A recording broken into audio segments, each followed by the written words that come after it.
Para que el ver, la voluntad y el conocimiento lleguen, es preciso olvidarse de sí.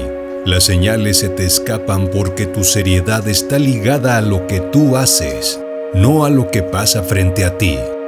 Te ocupas demasiado de ti mismo.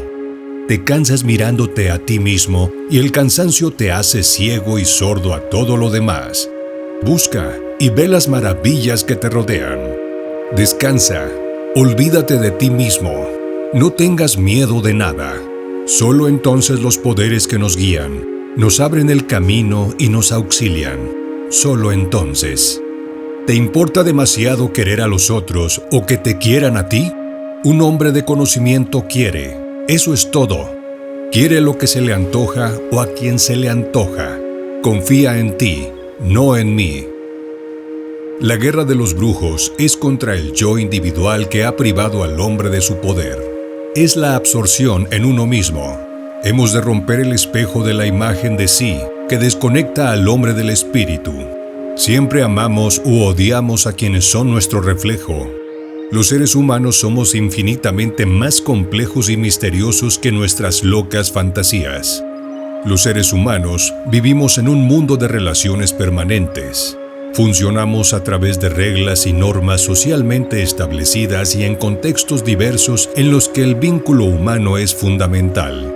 La pareja, la familia, el trabajo y la escuela son algunos de los espacios donde nos desarrollamos como seres sociales.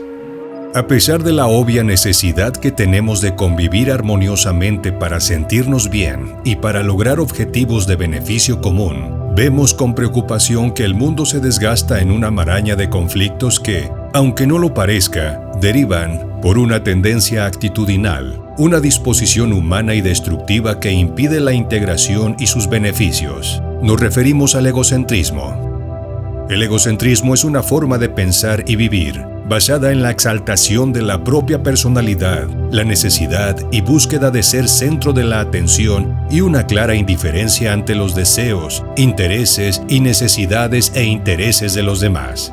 Es un estado típico en niños y adultos inmaduros.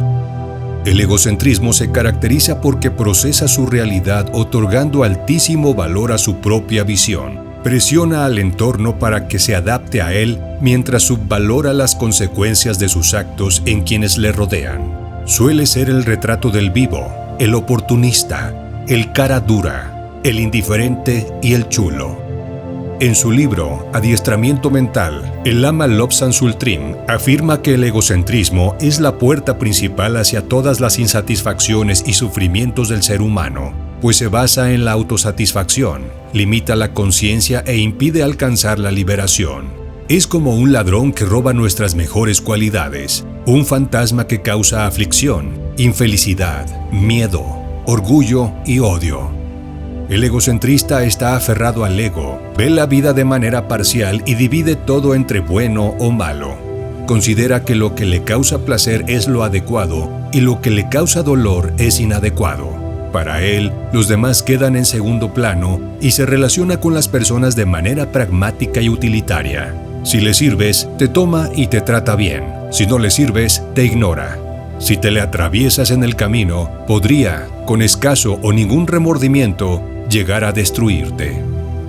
Desde esta postura onanista, es fácil olvidar que todos somos producto de nuestro roce social con las demás personas, que mucho de lo que sabemos y hacemos lo aprendimos de otros, que lo que comemos o vestimos nos llega a través de manos foráneas, que alguien nos ayudó a hablar, a caminar, a leer, a escribir.